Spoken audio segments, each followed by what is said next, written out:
Organized religions wax and wane over time, and as a deity's followers die out or become scattered, its presence on the mortal world likewise fades. It may still grant spells to its most faithful worshippers, though their power may decay as the god becomes irrelevant to the mortal world. Scholars speculate that some of these forgotten gods and goddesses move on to other worlds where they enjoy renewed worship. Some retreat to reflect on their days of glory, and others command their scant worshippers to fervently spread their faith so that it may rise again. Learning about a forgotten deity is generally not a straightforward task. Ancient ruins may hold some clues as to a forgotten deity's area of influence, domains, and followers. Crumbled temples conceal cryptic tablets, faded holy books, or even the preserved bodies of followers. Those forgotten gods whose existence is most completely documented are listed here. Esievra, also known as the Dawn Eagle. His portfolio includes avians, gold, and the sun. His alignment is lawful good. Domains include animal, good, law, and sun, with subdomains of archon, day, feather, and light.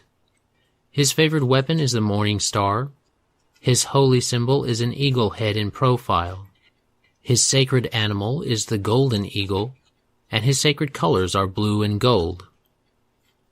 Esievra once enjoyed a large following millennia ago in the Mongi Expanse, especially in a city known as Jaitirion. He represented the glory and power of the sun, the freedom of flight, and the fierceness of birds of prey. Legends tell that Esievra had a long-standing rivalry with the demon lord Vyriavaxus, and numerous artifacts dating back from Esievra's heyday feature images of a bright bird of prey facing off against a ferocious dark bat. One of the earthly remnants of his worship is an artifact known as the Morrowfall. Lasalla, also known as the Sahidran Scion. She is a goddess of runes, fate, duty, obedience, and reward of service. Her alignment is lawful evil. Her domains include evil, knowledge, law, nobility, and rune, with subdomains of devil, language, leadership, memory, thought, and wards. Her favored weapon is the whip. Lasalla is known to have two types of symbols.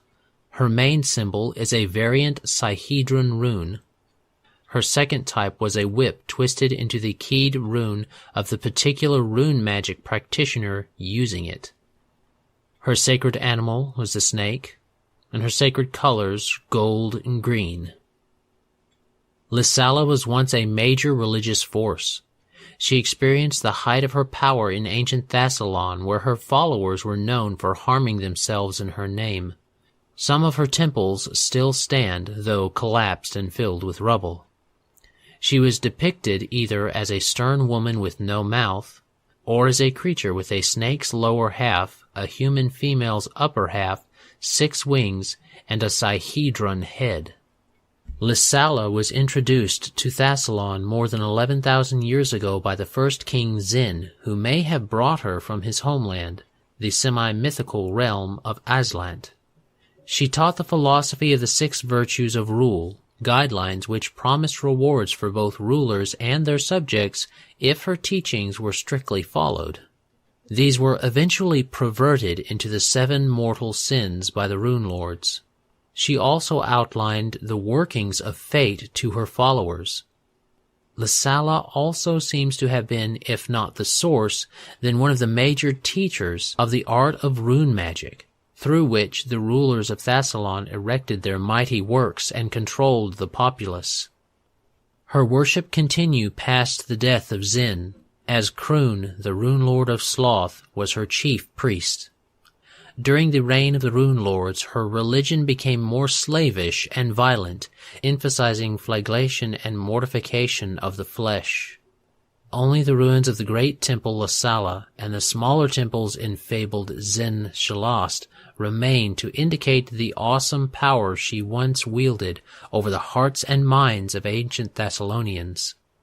Chief among Lasalla's servants is her herald, Kershu the Undying, whom she created from parts of many different creatures. Her few followers that remain believe that knowledge can be gained by following a path of self-harm in an attempt to burn knowledge into their minds. Rune giants refuse to believe that Lasalla is dead and continue to worship her.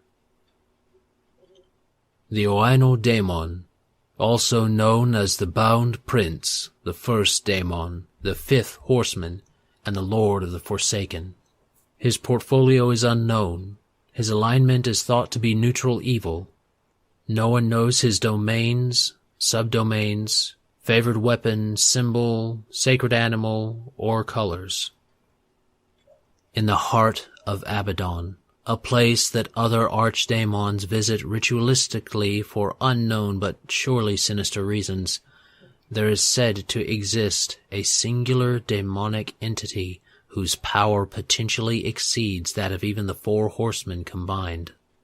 The oino daemon goes by many names, the Bound Prince, the fifth horseman, the first daemon, but all are whispered for fear of awakening the shackled beast.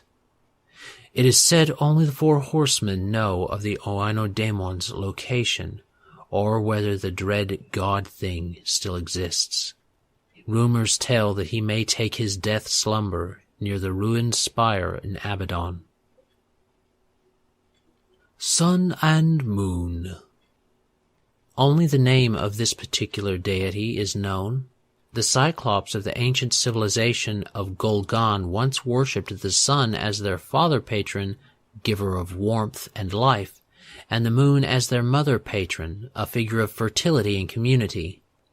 When worship of corrupt and alien gods led to a violent new era in the giants' history, the Golgoni abandoned their worship of the sun and moon gods.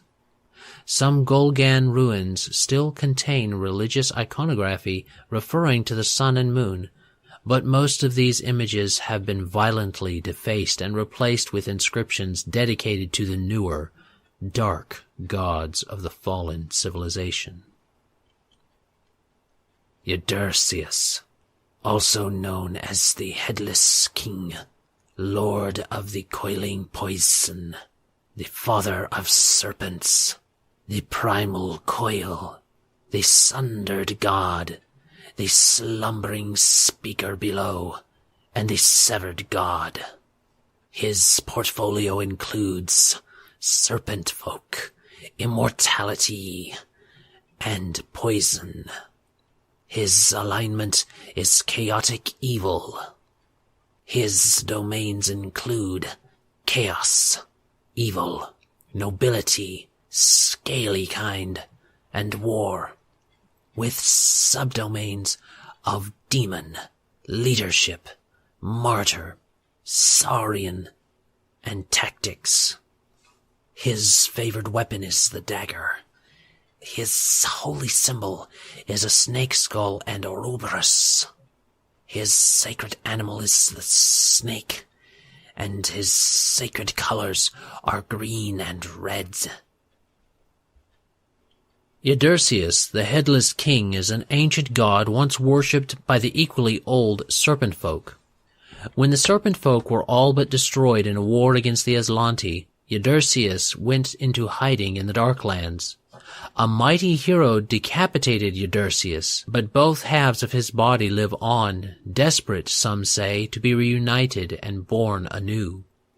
When Yadursius was driven underground during the Aslanti Wars and forced to hide in the Darklands, he chose to hide in Sekamina. In one of the final battles of that conflict, Yadursius became known as the Headless King when he was decapitated by Savith, a mighty Aslanti champion. His head was said to be cast into a lake of fire. Still believed to be living in two pieces, his mindless body is said to thrash in the lightless depths below, while his head has wasted away to a still conscious skull. It is rumored that his head is buried somewhere in the Mwangi expanse, luring the serpent folk to that region. Whatever the exact truth may be, his clerics still receive his divine power, a sure sign that he has not followed Aurodin into true death. A deity of unquenched passion and anger, the generally cerebral serpent folk used him as an example of all that was potent and primal in their psyche.